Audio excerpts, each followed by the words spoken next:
Hey everyone, Restart Recharge will be joining our friends from the EDU Coach Network and EDU at both FETC in New Orleans and TCEA in San Antonio. If you're going to either of those conferences, stop by and say hello. Calling all instructional coaches. Join Forward Edge for Coaches Camp in summer 2023. Coaches Camp is packed with high-quality professional development exclusively for you. Attendees will work with like-minded coaches on creating strategies for building teacher relationships, executing coaching cycles, and building a culture of coaching and tech integration within their district. There are 2 opportunities to attend Coaches Camp in the summer of 2023. You can join us virtually June 12th through 14th, or come visit us in Cincinnati on July 27th and 28th. Please visit forward-edge.net/coachcamp to reserve your spot today.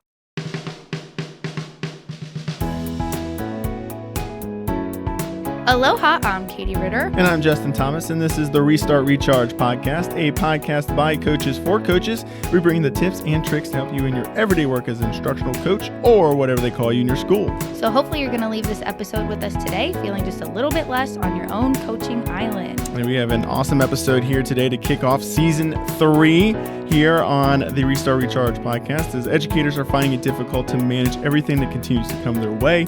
A lot of educators are questioning the reason they got into education, so we want our teachers and leaders to return to their passion and love of teaching. So we have Jimmy Casas with us. His new book, Recalibrate the Culture, is a great work for inspiration to draw educators back to their passion by recalibrating their mindset for positive culture. In this episode, we'll speak with Jimmy on various ideas and strategies to recalibrate and how an instructional coach can assist in promoting a positive school culture and assisting educators to manage the everyday challenges that come their way. So let's go ahead and introduce Jimmy here. So Jimmy Casas has been an educator for over 30 years, serving 22 years as a school leader, including 14 years as principal at Bettendorf High School. Under his leadership, Bettendorf was named one of the best high schools in the country 3 times by Newsweek and U.S. News and World Report.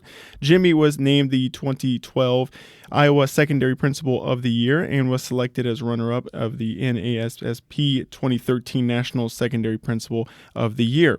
In 2014, Jimmy was invited to the White House to speak on the Future Ready Schools Pledge. Jimmy also is the author of 9 books, including the best-selling books Culturize, Every Student, Every Day, Whatever It Takes, Live Your Excellence, Bring Your Best Self to the School Day Every Day, and Handle with Care Managing Difficult Situations in Schools with Dignity and Respect. Jimmy's newest release, Recalibrate the Culture, is already a top-selling book on Amazon. Jimmy is also the owner and CEO of J. Casas and Associates, where he serves as a professional leadership coach for school leaders across the country. In January 2020, Jimmy also launched Connect Ed, a publishing company aimed at giving back to the profession by supporting educators to become published authors. So welcome in, Jimmy. Hey, now that I had to sit and listen to all that nonsense, we're going to have to shorten that bio big time, right? So I apologize for that, Justin. That was a mouthful right there for you, buddy. So you've accomplished thank you so all much. Right. I appreciate it. Thank you for having me on here. And as I said, it's so good to see you, Katie. I know it's been a while, so I'm looking forward to it. Jimmy, we're so glad to have you here, and grateful that you fit us in your busy schedule with all of that going on. So thank you. I'm so excited to bring your perspective to our listeners. I know they're going to be really excited about this topic on supporting culture. We talk a lot on the podcast about how coaches really are in this cool and unique position to help support culture. So I'm excited to dig into it today. So you talk about it in your book, Jimmy, but for those folks who haven't, and I have a copy here with me too, but for those folks who haven't gotten a chance to read it yet, talk to us about kind of where you were at and your motivation for sitting down to write this book, right? Like, why this topic? Why now? Yeah, well, I'm always fascinated by culture, right? There's something about it that just intrigues me. Whether it's a business or a school, but how can you walk into an organization, a building, a school, and why, if I walk into one building, does it feel one way? And if I walk into a different building, it feels a different way, right? And so I'm always trying to figure out what's the difference and what makes the difference in these cultures, and why are some so high performing? Why are some cultures in an environment where everybody wants to be a part of that environment? People want to work there. People seem to be in really good space often. And so what makes the difference? And obviously during the pandemic, I felt like the whole world shut down, but for whatever reason, for our business, it didn't, right? If anything, it multiplied, right? It went tenfold on us.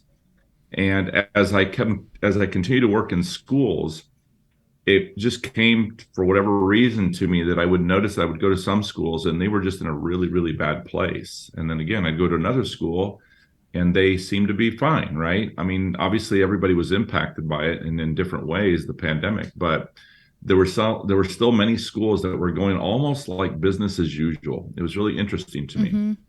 And so it just intrigued me. And so I began to become really intentional, probably about 6 months into it. And so as I would do each visit, I would just start interviewing people. I would interview principals, teachers, students, superintendents, and I was just trying to get a feel for what was the difference. And the more I observed and the more I watched and the more I listened, there were things that just came to the forefront for me. That was just clear to me that people would talk about the same things, whether they were positive things or in many cases complaints, issues that they were dealing with, right? And so that was really my motivation, because I love taking people's issues and people's problems.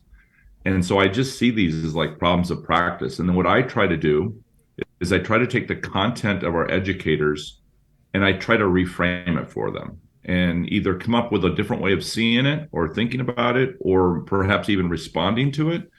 Because, Katie, I've always believed, and Justin, that at the end of the day, it's our behavior can influence and impact the way our classrooms go, the way our building goes, the way our lives go. And so I've just always believed that. And so I'm just fascinated by it. And that was really my motivation to try to help educators, because, I kind of heard you mention it here in your intro, and I continue to see it. I'll be honest, it does bother me to see how much is on social media and how much is out there publicly that is really negative about a profession. And as I always say, it's, we love to complain when other people complain about us, but I think we do a pretty good job at beating ourselves up.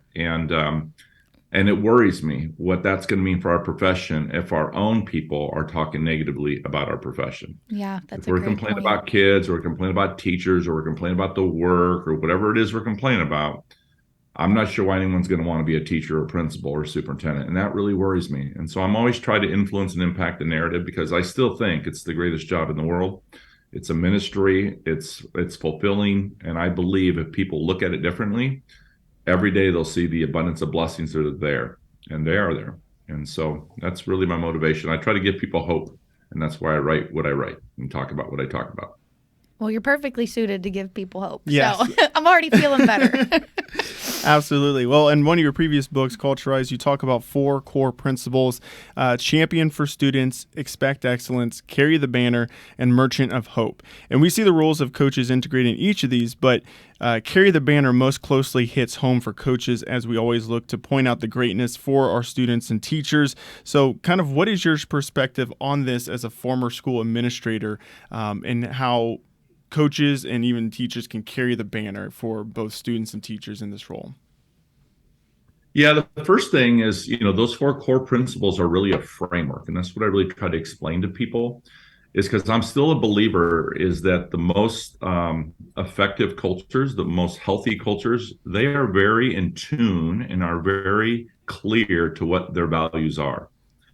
So they not only know what they are, they actually go to the extent, whether it's an individual, right, or a team or a school, or a business, is that they're really intentional in identifying what those values are. They define those values, because it's really important that we actually know what they mean, right? So what does it mean when we say, hey, we're about relationships, or we're about kindness, or we're about excellence, or we're about inclusion or equity, or whatever it is? Let's define what we mean by that, because that clarity of making sure that we're all on the same page. Because at the end of the day, when I talk about values, we're really talking about culture. We're talking about behavior. To me, values are behaviors. And so what I try to do is create frameworks for people, because I think those frameworks keep us really steady. And so not only do we identify them, we actually define them. But here's the key. We all know that every one of us, whether it's the 2 of you or me or anybody who works in an organization, we're all going to violate the values at some point, because we're human. We're not perfect beings, right?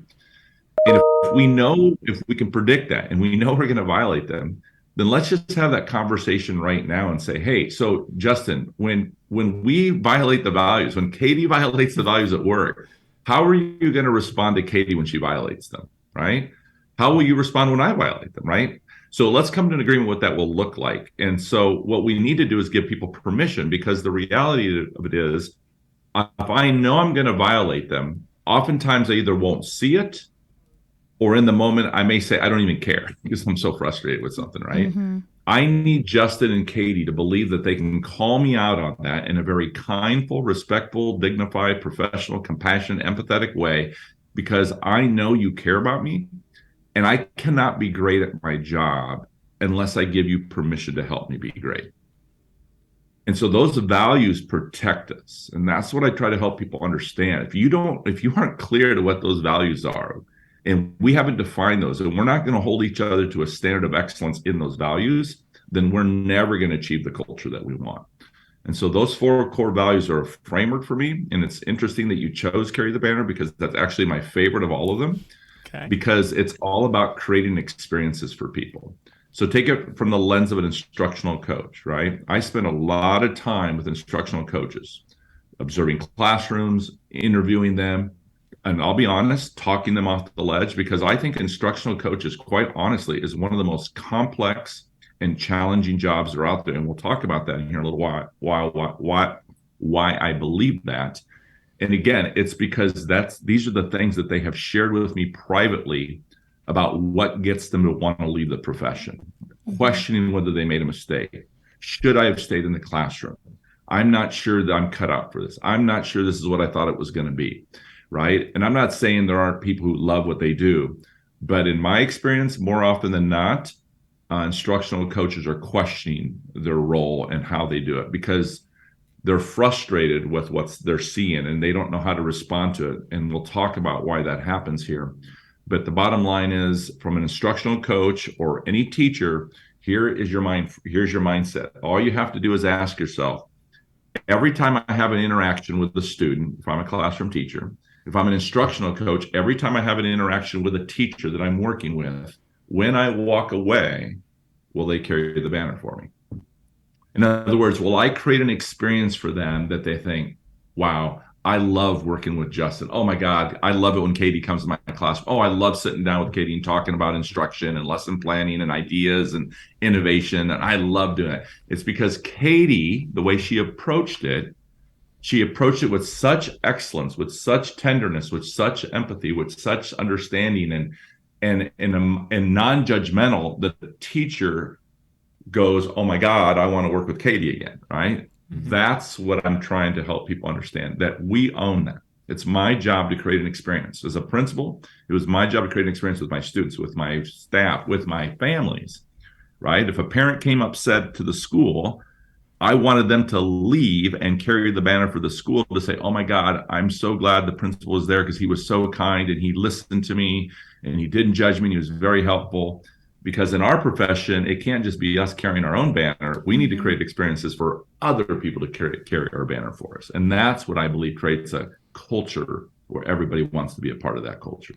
I love the way that you phrased that, Jimmy, because I think as instructional coaches, we have so many opportunities to create that experience for our teachers, right? Whether it's in that one-on-one setting, when we're having a conversation and they're vulnerable with us about, what's going on with their students, or whether it's in like group professional development sessions that we're often asked to plan and lead. So I love the way that you phrased that, and it just makes me feel like even more drawn to to that carry the banner, because I just think we have such an opportunity to, we've said this before, like we're always looking for bright spots to share with other teachers, with the building admin, so they know what's going on, but also to like be the bright spot ourselves for our teachers. So I like the way that you said that, to think about creating the experience so that when they walk away, will they carry the banner for you from that interaction.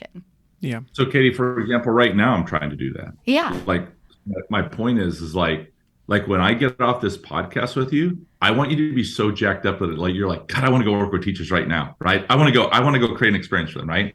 I'm trying to do the same thing that I'm actually talking about. Like that's core principle number 2, right?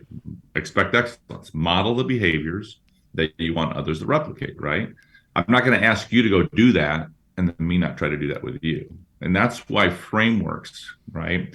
These core principles are so critical to the work we do every day because they keep us grounded, right? They allow us to be who we want to be. That's who people want to be, right? But then you look around and not everybody's acting that way. Well, why not? And we'll talk about that here, I'm sure, as well. So. Yeah. Well, I'm excited. I could totally go down a rabbit hole of I always love the way that you approach having difficult conversations and encouraging those difficult conversations. Because I do think that that's really the only way, we all need them sometimes. And I think that's the only way we can really grow and keep moving. But for the sake of not going down that rabbit hole too long, I want to take us now to your current and most recent book, Recalibrate the Culture. And so in chapter 3, you talk about one of the 4 premises from Recalibrate, which is cultivating a community of leaders. And so that really spoke to Justin and I, again, from that perspective of an instructional coach, kind of twofold. We see coaches as a part of that community of leaders for our school and district leaders, but we also see our coaches needing to cultivate their own community of leaders to trickle out and help support some of the work that they do. So kind of first question that I'm going to ask you here is, again, from your perspective of kind of fulfilling a number of admin roles and now getting to see all of these different schools and how it plays out across the country here, where do you see instructional coaches fitting in as that part of community of leaders and kind of maybe some unique things they can do or kind of a unique position that they are in that's maybe different from some other folks in our school systems? Yeah. So again, I would say, first of all, I would approach it from a mindset, right? So instructional coach, if you look at most schools and most districts, there are very few of them, and they too become very isolating in their positions, right? Yep. And that's back to our intro of feeling on your own island. Yeah. So the idea is, it's just like anything else. How does an instructional coach build their own community of leaders? How do they encourage? How do they invite? How do they inspire, right? And so part of it is to begin to understand is that we have to shift that mindset, right? And to look at it and reframe it and say to ourselves, well, first of all, if there's a staff of 70 teachers in a middle school, let's just take that for an example, right? The perception is that there's a middle school instructional coach who works with the teachers. Well, first of all, we need to change that narrative because there isn't one instructional coach. There are 70 instructional coaches. So that's the first thing we have to begin to see it because it's impossible, right? It's not even right or fair to say to an instructional coach, hey, you're the instructional coach for 70 teachers. No, she's not. Their job is to facilitate, to provide support, to provide examples, to provide tools, to develop skill sets. But their job isn't to be the one and only instructional coach for the whole building, because if that's the approach, they're already in trouble, right? So we have to be really intentional how we're going to continue to grow these leaders, right? And so part of it, we already know this, is that I believe that an instructional coach's first job is to establish relationships with all members of the school community. Because we know that an instructional coach cannot be effective unless the person trusts them. A teacher is not going to be vulnerable. A teacher is going to hesitate. They're going to question, right? Absolutely. And that is all relationship. And so the first thing that we try to teach instructional coaches is we've got to kind of slow down and begin to invest in people. And so really what we should be doing is just focusing on building those relationships, right? Trying to understand where they're coming from. Observation is critical, in my opinion, for an instructional coach. We spend a lot of time observing, watching, asking questions, just to try to understand, to see it from their perspective, right? Because it's really hard to approach or to offer any type of support or advice, because I see instructional coaches no different than my own job, right? I'm just a leadership coach. I just coach leaders as opposed to maybe perhaps teachers in instruction, but I coach, principals. So it's no different for me. And so I would say is that an instructional coach can be really intentional by building capacity. So what are some ways we can begin to do that?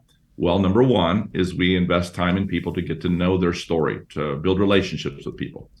But I am also going to have to be a little strategic, right? Mm-hmm. So I'll go back to the middle school example.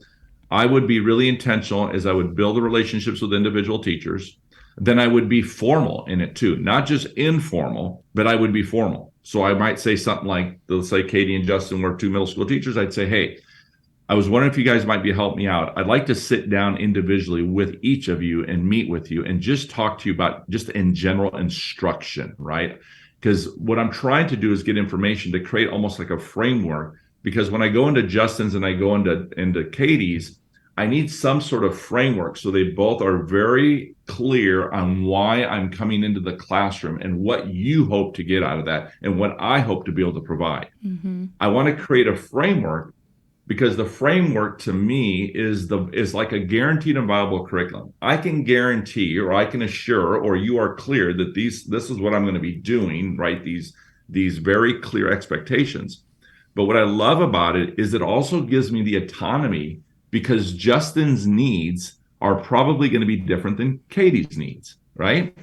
But from an equity standpoint, instructional coaches, the way they can build capacity is that they're clear in their expectations because then we all begin to understand is, hey, Katie or Jimmy in this case is going to help Katie and Justin and everybody else. And this is what we're going to be working on. But what I love is everybody individually gets to build their own capacity, right? Mm-hmm. And so that's really important when we do that. And so it's really important that we're clear that there's a process how we're going to do this. But I do want to meet formally with you. And then eventually I want to meet with all sixth grade teachers and then eventually all seventh grade teachers because I'm trying to build my capacity because eventually what I hope is that it isn't just me coming in to see Katie teach, that it's Justin and me coming in to watch Katie teach, right? And that's how we begin to build these communities where really everybody sees themselves as an instructional coach. Because the only way you're going to grow and develop that exponentially is you've got to get everybody on the same page that we're all instructional coaches and that we already know that teachers learn best from teachers. But what we lack is the process and the framework to make sure that's happening on a daily basis or at least a regular basis. And to me, that is the way to continue to be really intentional to build that capacity. I love that. And I think those are excellent tips for coaches. And I like the emphasis that you put too on the observation piece. Mm-hmm. You know, we talk a lot, relationships first and foremost. You can't get anywhere without those, you know, good relationships and the trust. But I think a piece that is sometimes forgotten with coaches is that observation piece and getting in, you know, with the teacher and letting them really kind of see you as a partner and in those non-evaluative observations. And, you know, how can you help? How can you make suggestions? How can you partner if you don't know what's actually going on in that teacher's room and what their students are and the challenges they're facing? And, you know, so I like the emphasis that you put on that too. Yeah, obviously mindset is everything that goes along with that too. And you had mentioned in your book in the dialogue from Ted Lasso that something really did stand out to us from that, and that was be curious, not judgmental. So you talked a lot about getting in those classrooms with the observations, understanding the relationship, and making and building that trust with teachers. But what advice might you have to coaches that are trying to help assume that positive intent with every teacher interaction, but also with those teachers that are really reluctant to change and maybe having you come in and do some observations and things like that? Yeah, so there's a few ways to look at that. And so the first one, when it comes to this idea of people, they're reluctant to change, right? Mm-hmm. Well, first of all, we're not really sure if that's really true. And we have to be careful about that because that could be a dangerous assumption. Maybe they aren't reluctant to change. Maybe they're just reluctant to work with the person, right? So Sure. again, it goes to relationship. So that's an example. So the first thing I would do is obviously in the book Recalibrate, I talk right away in the opening chapter about the power of why. And one of those powers of why is about behavior. In other words, why, if it's true that a person is reluctant to change, what we have to find out is why are they reluctant to change, right? There's a story there. And again, as we open this conversation up, those 4 core principles you mentioned, Justin, this is an example right away of core principle number 4, right? We know that when people go into the profession, we believe, and we know this to be true, is that people want to be effective. They want to be great at what they do. Nobody goes in the profession to be ineffective and to be a failure and not make a difference. They didn't go into it for that reason. They went in for the opposite reasons. But now we do see behaviors in schools of people who are not, their behavior does not align with what they said when they sat in that interview chair. The person we hired is no longer the same person. So rather than judge them, when we talked about Ted Lasso and that story about the curiosity, is we have to be curious and try to understand, well, what happened, right? And that's core principle number one of Culturize, right? We have to invest time in people to understand that story. That person who has, quote unquote, lost their way, in other words, reluctant to change, they weren't always that way. They have a story, they have experiences. And so we have to invest time in that relationship again to, first of all, gain that trust, to understand, will they talk to us? Will they tell us, right? What happened, right? And so that would be the first thing I would say. The second thing I would share on that thought is this, is that when you think about individuals in our buildings, right? So let's just take any instructional coach. The number one question I ask instructional coaches is, the first thing I ask them is, so talk to me a little bit about your visits to your classroom. Are you currently going into everybody's classroom or not? And why not if you're not? And what they'll tell me is that they don't feel comfortable going into some classrooms. They really love going into some other classrooms. And most of them are pretty honest that eventually they shy away from people who they believe don't want them in their classrooms. And so unintentionally, what happens is our biases will come into play, and we'll slowly start avoiding some classrooms because we don't feel welcome when we go in there, that we sense that they don't want our help. In fact, some of them have told us they don't want our help, right? And we also bring our own biases into what we hear other people about who's the good teachers and who's not the good teachers, right? Those biases come into play. And so that's why it's really important is that when instructional coaches are introduced, and I talk about this a lot in the book, and as one of the stories was, I was just brokenhearted because I did have an instructional coach who told me, I'm wondering whether I made the right decision. I'm thinking about going back to the classroom. That breaks my heart. I mean, this young lady's 5 months into the job and she's already questioning.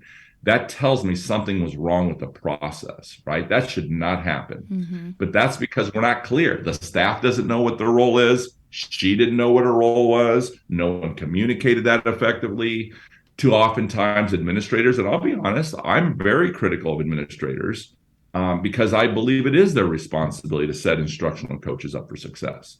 Now, on the other flip side, I'm very empathetic to them because I know no one teaches us this, right? So I try to be really honest with people and say, look, we're not here to judge or to be critical. But if we're going to get better, then that means we all have to look at ourselves and say, what am I contributing to that? And what do I need to change about me in order to get a better result? Because we shouldn't want that to happen, right? And so these things all align to me. So the idea is that if we're going to create these environments, right, where these reluctant, quote unquote teachers, I personally don't think they're reluctant. I really don't. I think they might portray that. I think they might share that. But I believe still in my heart, they're still the same person who wants to be a great teacher.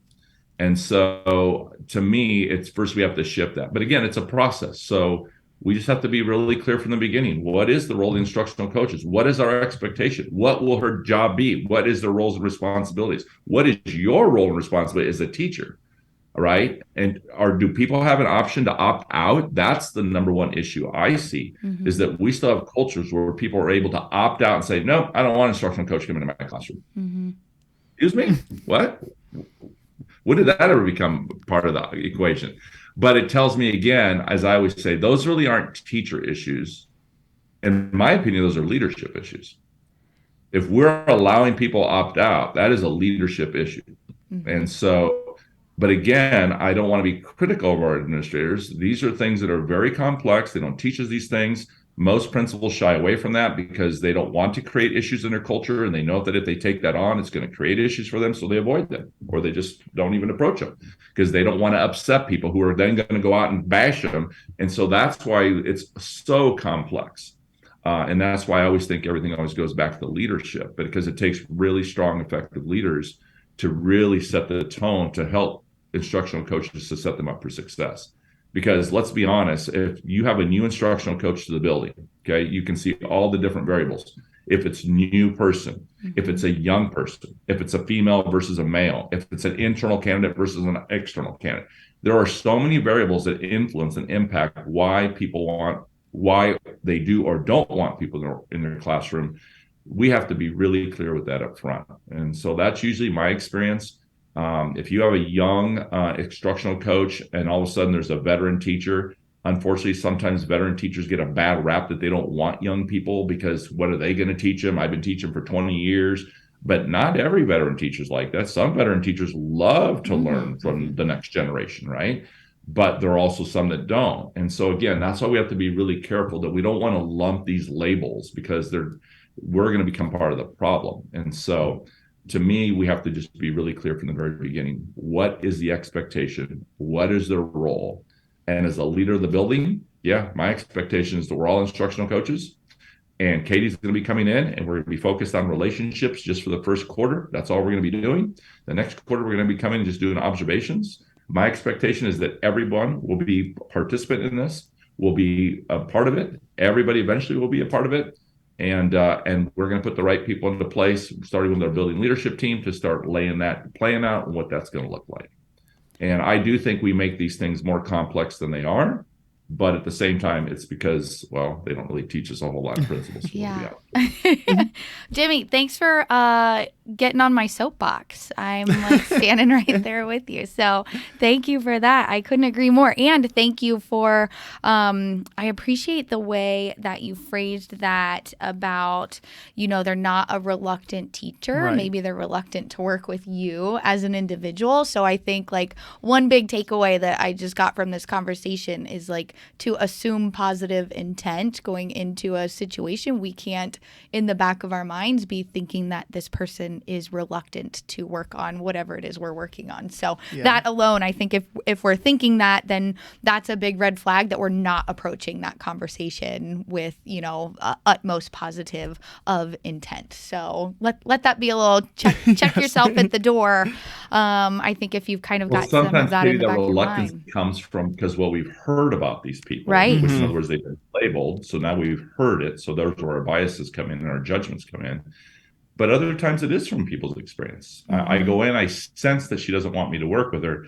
And that's where we have to be really careful and say, well, I wonder why he doesn't want me to work with him or why she doesn't. And now I have to build that relationship to try to understand what's that story. I mean, how do I know that 5 years ago there was an instructional coach who went into the classroom, watched her, then went back to the building principal and said, oh my God, she's a terrible teacher. And now we wonder why she doesn't want people in her classroom.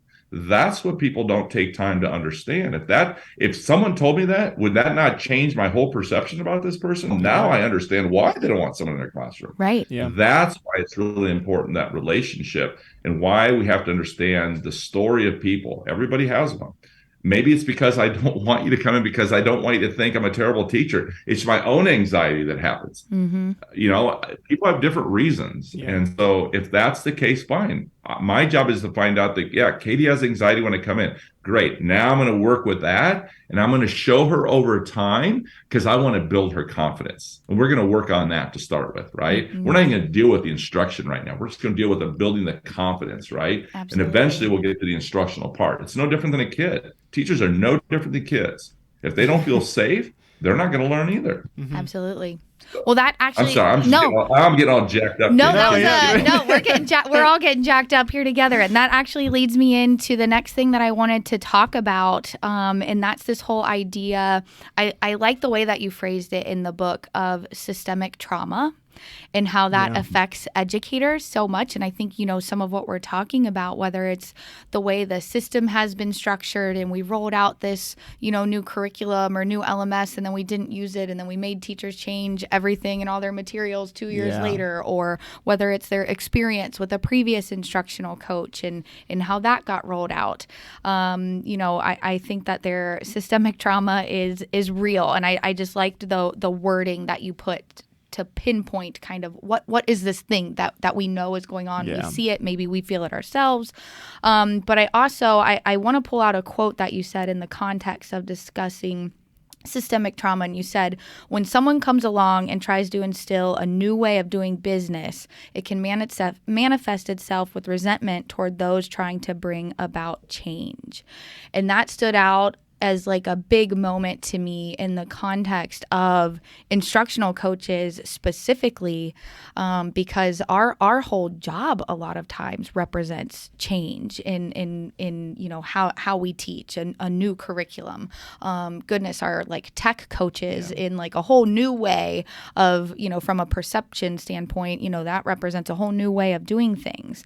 So I'd love to hear your ideas on like where can a coach fit in to help mitigate some of that systemic trauma? And you've kind of touched on it, but in the context of this concept here, how can we help mitigate that systemic trauma that our teachers face as a part of this larger system when we are tasked with kind of moving some of that change forward?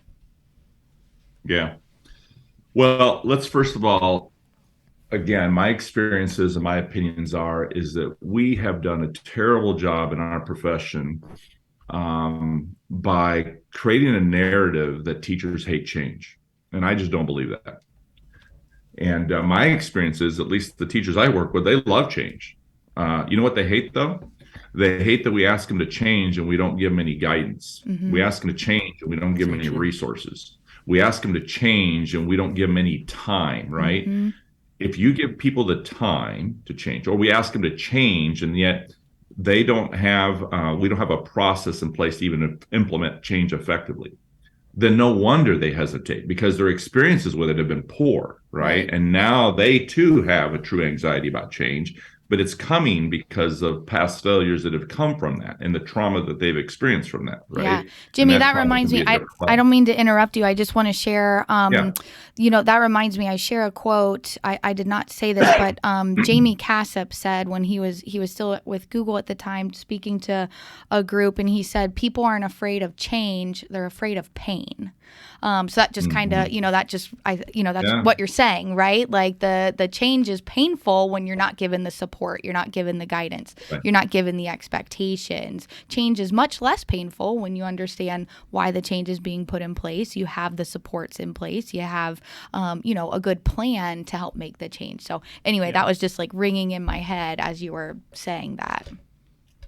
Katie Ritter just quoted Jamie Casas and said I reminded her of Jamie Casas. It's right here on the pod. You heard it here first. Right here on the pod. Right here on the pod. Yeah, Jamie's a good guy. So no, that's spot on, and I would agree with that, right? And so this idea of systemic trauma, right? And so here's where I have to be a little careful, because I also mentioned in the book earlier, Katie, is that I do worry that we have used COVID and the pandemic as our go-to excuse for why all our issues exist now in school, right? Mm-hmm. And I do question whether or not, was it really the cause, or did it just expose us? Yes. And so that's a conversation that I get beat up on a lot, to be honest with you, right? And because people hate it when I say that, right? And but I try to speak truth, but at least I try to explain it, right? And I'm not saying I'm right. It's just my experience, right? Again, who's to say who's right and who's wrong? But I do try to create opportunities for people to reflect, because my issue with it is because it gives me one more thing to blame, and therefore I don't have to look at myself. That's where it comes from for me, right? And if that's the case, then I'm just going to keep blaming I talk about that perimeter leadership versus inner leadership, right? If we're on the perimeter, that means we're just looking for someone to blame. And if you think about that, you can think about our relationships. Think about our marriages. Think about our work with our own children. Look how teachers sometimes are on the perimeter with kids. They blame the kids because they can't teach kids who don't try, can't teach kids who don't do the work. See, they're on the perimeter too.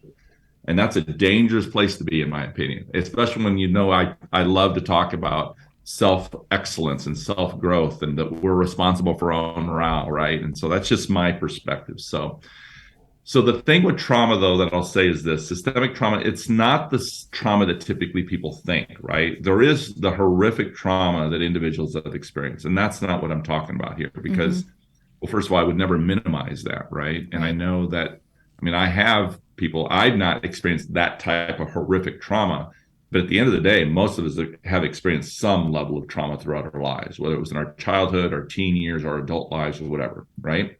And we're all triggered in different ways. And so that's why, again, relationships are so important, right? Because if we begin to know those experiences, then we can avoid those triggers, right? And we can approach it from a very compassionate, empathetic viewpoint. So the reason of systemic trauma that I'm talking about is exactly what you're talking about, Katie, is first of all, we have to look at this, in my opinion, as a system. And so first of all, I see the system when it comes to a school district in 3 levels, right? The classroom, the building, and central office. Those 3, to me, make up an entire system called the school district. And what I'm trying to help people understand is that at each level, whether it be central office, building, or classroom, we all play a role in creating that systemic trauma, right? The number one thing I learned from the pandemic going into schools when I began to try to, because here's what I was seeing, is that I go into buildings and everybody's like just hesitating. I mean, they're just like, right? They're like, they're at a level 10, right? And I talked about that in Recalibrate, right? They're at a level 10. They have anxiety. And the more I started trying to understand it was because most of it was coming from when I would ask people, what do you think is causing that? And it was like, Jimmy, I'll just be honest. I don't know what the hell they expect of me. I don't know what to do. I don't know what people want me to do. And it came to me, it just became clear to me. It's like, oh my God, they are just lacking clarity. It's really hard. And I start reflecting on my own career. And I go back and I would remember, like, in my moments when I struggled the most is because I didn't know what people expected of me, right? What do you want me to do? What is it you expect me? What do you need from me? And so lack of clarity, lack of expectations, to me, is the foundation of what's creating a lot of that systemic trauma, right? And then I started reflecting on Brene Brown, right? And I thought, oh my God, that's what she means, right? Clear is kind, unclear is unkind. And what she is saying is that when we are not clear in our expectations, it causes some people to get nervous, to have anxiety. It causes trepidation. It causes them to be anxious. They begin to get nervous. They hesitate, right? They hesitate. And eventually what happens, at least in my experiences, I noticed with the building leaders, Katie, is that these people are losing confidence. They don't think they can do the job anymore. And that just is a heartbreaker. I mean, imagine going to work every day with that kind of anxiety of, I don't think I can do this. Well, hell, no wonder we're struggling. I've been there. So then we began to break. I've been there. I've had that anxiety. Yeah, right. Yeah. So we begin to break that down. And that's why I try to chunk it to show, hey, what role is the classroom? Now watch it replicate. And this is why I said I say that we're all responsible for the culture and climate of our organizations. When I say that, some people hate it, right? They come at me hard, right? Oh, it's not my job. Now you're blaming teachers. It's not my job. That's your job. It's not my job to, deal with a colleague who isn't doing their job. Yeah, it is. It kind of is, right? Not in every aspect, right? But you see how what happens? We quickly create that division, creates an undercurrent in our culture. Now we're on the perimeter saying, not my job, that's your job, principal. Oh, you're right, because one principal is going to manage 1,600 students and 250 staff members. They're going to do that all by themselves, right? That's the problem, right? And so we have to change that and say, no, teachers, you play a role in the classroom. In other words, are you clear? Are your expectations clear? Do the kids know what to expect in your classroom? Behaviorally, socially, academically? Do they know have you been really clear on that? Oh, building principal, you're being critical of a teacher who's not doing that? Hey, buddy, take a look at your own house before you start pointing your finger at somebody else. Get your own house in order, right? You see it? That's what I'm trying to show people. This is a systemic issue. It's causing this trauma, in my opinion. And the trauma that I'm talking about is the hesitation, the lack of confidence, the doubt. I don't know if I can do this anymore. And if we're all walking around like this, well, hell, we're all freaking traumatized. And so that's how I see it. So. Yeah, I like it. I feel when I was a handful of times that, I've heard you spoke in some of your works that I've read, I feel like I need to introduce you to, if you haven't met her yet, Deb Hauser is an old colleague of mine. She's currently the assistant superintendent at Middletown City Schools. And she says, I share this quote with everyone all the time that she says, culture is every interaction with every person every minute of every day. And we can't forget that. And so just things you say remind me me of kind of that concept and the idea that it's not the principal's job to create the culture for the entire building. Like, we're all responsible for that. And we're all responsible for every interaction that we have with every individual. Not that we're not all allowed a little fall from grace now and then. We're human, but, we have to remember that and keep that in mind. So I always think about that when I'm, having a bad day or I'm frustrated, not to take that out on other people, because then I'm just going to bring down that culture from that interaction. So. Yeah, culture's behavior to me. That's just how I see it. Yeah. We are going to take a quick break from our sponsors, and then we will be right back. Who is in your coach community? The EDU Coach Network is a professional learning community designed specifically to help instructional coaches connect, learn, and grow together. With free and paid options available, there's a space for all coaches in the EDU Coach Network. Join today and access coaching content that will help you impact teaching and learning in your school. Go to www.educoachnetwork.com to join. The Google Educator Bootcamp is a 13-week comprehensive series that will prepare educators to complete the Google for Education Level 1 or 2 certification. This series provides teachers with professional development on their own time to complete tasks that are built around showcasing their proficiency and understanding of the Google Workspace for Education tools. For more information on the Google Educator Bootcamp, visit forward-edge.teachable.com and begin earning your Google certification. Jimmy, this has been really eye-opening for me, and this has been a great episode to kick off season 3 here. But we do like to end our episodes with top 3 tips. So Jimmy, what are some of your top 3 tips? I mean, you've had tips all throughout this entire episode, obviously, but what are your top 3 tips for instructional coaches supporting the educators in need of that recalibration? Yeah, I think that changes for me all the time, to be honest. Sure. I think it's kind of fluid. And so if you ask me today, right now, I would say the first thing I would encourage, and it isn't just for instructional coaches, it's probably for all of us. The first thing I'd say is just slow down. Slow down and just breathe a little bit, right? I think when we rush, that's when we're vulnerable. It's when we start making mistakes. We get sloppy, right? We say things and do things very quickly, right? Yeah. And unfortunately, sometimes that causes damage. We hurt people, right? So slow down. It's one thing I'd say. Slow down. Yeah, I would say number 2 is see if this makes sense. A poor process is a magnet for poor results. So to me, if I'm not getting the results I want, then I have to look at my own behavior to try to understand why I'm not getting the results I want, right? So I have to look at, is my process effective? Did I communicate effectively? Was my tone appropriate? Was I too aggressive? Was I judgmental? Did I shut down? Was my body language saying, hey, I'm not checked in right now, I'm kind of checked out? So to me, I remember, I'm about self-growth. I think it all starts with us. So that's what I would say. The second part is always look at the process.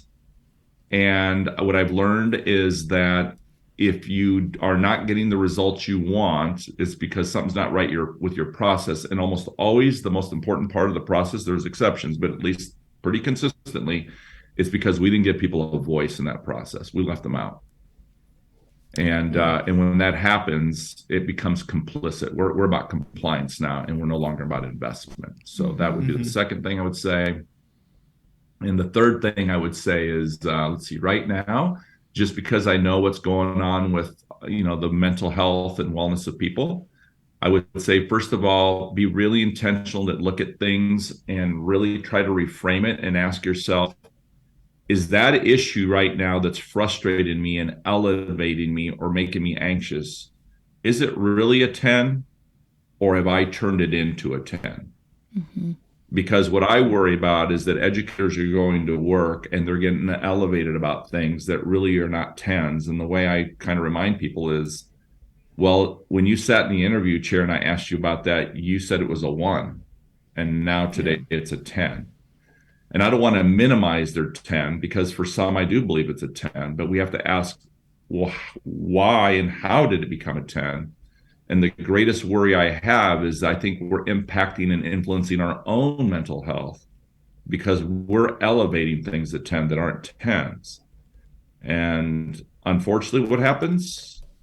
We take those 10s home with us too. Mm-hmm. And that's not good. That's not good for anybody, not for our children, not for our spouses. And so that to me is the mental health issue that we're facing right now. Again, I'm not talking about the serious mental health that people have that we know is very serious. Yes, that's different. That might take medication. That might be a chemical imbalance. That might be, genetically in their systems. I'm not talking about that. I'm talking about I'm raising my own blood pressure off and everything, right? Oh, yeah. Yes. Yeah, that's not good. That's not good. And so, anyway, so those are maybe some thoughts that I'd share right now. Brilliant. Yeah. But if you ask me tomorrow, I'd probably change into something else. We might have to periodically check throughout the season and see if there's any Yeah, we'll see if new we tips. need to add. Well, Jimmy, is there anything else that you want to add, specifically kind of speaking to instructional coaches listening to this podcast from your book that we didn't necessarily specifically ask you about? Anything else you want to add here? Yeah, I would just say if I was an instructional coach right now, and let's say I am struggling a little bit, right? One thing I would do is I would just be really intentional. So the first thing I would do is I would probably go back and revisit and have a conversation with my supervisor and say, hey, what is it exactly that you expect of me? What is it you want me to accomplish? I mean, I think sometimes we kind of go, hey, well, nobody tells me and I don't know what to do. I know. Well, then go ask, right? Go ask. Take the initiative to go find out then, right? That'd be the first thing I'd say. The second thing is, I always say to coaches again, is that if we're truly coaches, right, whether we're instructional coaches, leadership coaches, baseball, whatever the coach is, I still see it from the heart of a teacher, right? I don't want them to forget that they're still teachers. And I do think sometimes they blur those lines between quasi-administration. And I think sometimes leaders put them in that position. They start bringing them into their inner circle. They're in conversations that they really shouldn't be a part of those conversations. They are still teachers by contract. And I would encourage our administrators, don't blur the lines. Don't, because we set them up for failure, because they too will become a they. Right. And that is because teachers will lose trust and they'll see them as quasi-administrators and they will play the role of a quasi-administrator and they're not administrators. And so we have to be really clear to our staff to say, hey, listen, these teachers, this instructional coach, I'm going to be meeting with him or her regularly. But when we do, it's because we're talking about instruction and what we're seeing in the building. But I assure you, we are not talking about you. We're not talking about names. We're not here to evaluate. That is not his or her role. That's my job. Their role is to assist you. Their role is to support you. Their role is to build relationships. Their role is to build, capacity. Whatever that is, just be clear with that. And then I would say to instructional coaches, when they are put in the position of feeling like they're right there, I think it's okay for them to say, hey, you know what? I appreciate that. But I hope you understand that it's really important to me that I maintain my integrity by not sharing specific names or what I'm seeing or who's working with me and who's not. And it's just really important to me, and I hope you understand that. Having said that, I promise you this, I will continue to encourage the individuals who are hesitating to seek you out to share their concerns with you, but I don't feel that's my place for it to come from me. And to me, that kind of goes in line with don't let anyone take your excellence away from you. Well, that's great. Yeah. Well, Jimmy, I can't imagine anyone listening to our podcast maybe doesn't know how to find you, but just if you want to share social media, website, where can people buy the book if they would like to read it and bring it to their leadership teams, hopefully? Where are all the places people can find you and purchase your book, Recalibrate? Yeah. Well, first, probably the easiest place is just go to the website, jimmycasas.com. And because everything is really there, the way to contact if you want to purchase a book. I would tell people if you're going to buy an individual book, obviously Amazon or through the website is the quickest way and the cheapest way. But if you're going to do bulk orders, I always tell people it doesn't make a difference to me because we get paid the same amount of money. But you're definitely better off to go through us because we'll give you bulk order pricing. We'll pay for the shipping. It's much cheaper. So anything we consider 10 books as a bulk order. So we're not asking people to buy hundreds of books for a bulk order. So again, we just want people to read it. We think it can help people. At least the feedback that I've gotten on it so far, people tend to like it. And that makes me feel good because you're always a little vulnerable when you put something out there. But definitely, I would love to continue the conversation on typically Twitter and Instagram are my go-to tools. So that'd be Casas _Jimmy. But if they Google J. Casas and Associates, they'll do Facebook, YouTube if they want to catch some videos. We do have a weekly show on the weekends with Joe Sanfilippo and myself. If you're interested in that, you can catch the live show or recorded versions of that as well. So, but jimmycasas.com, pretty much everything is there, and you'll navigate that and find what you need. Great. Well, thank you so much. I can say kind of as a final glowing endorsement, Justin and I really enjoyed getting an opportunity to read it in preparation of this conversation. And we're excited to take it back. This conversation, especially taking lots of notes of conversations our own team can have to take back in our own work and hopefully kind of, carry that banner from this book into our schools that we serve, if you will. So, Jimmy, thank you so much for coming on. This has been a true joy to have you on the show, and I'm super excited. No, I appreciate it. Thank you both so much. And if I can help in any way, I hope you won't hesitate to reach out. Okay. God bless you, and thank you for what you do. I'm really proud of you guys. Thank you so much. All right. So be sure to subscribe to Restart Recharge wherever you listen to podcasts, and follow us on Twitter, Instagram, Facebook, and TikTok at RRCoachCast. And since this is the season opener, we'd love if you would also take just a few seconds in your podcast app. If you scroll down to the bottom or click at the top, depending what app you're in, you can also give us a rating and review if you've found this podcast helpful at all. We would really appreciate that. That kind of helps other folks find our podcast and help connect with other instructional coaches, so we can hopefully connect with them and help them too. Yeah, absolutely. And even too, on the social media, you can reach out to us, and if there's anything on your mind, let us know. But also, feel free to share out anything that we have out there too. Maybe that helps other coaches find us. Yeah, carry our banner, if you exactly. will. Yeah. So with that, press the restart button. Recharge your coaching batteries and leave feeling equipped and inspired to coach fearlessly with the Restart Recharge podcast, a Tech Coach Collective.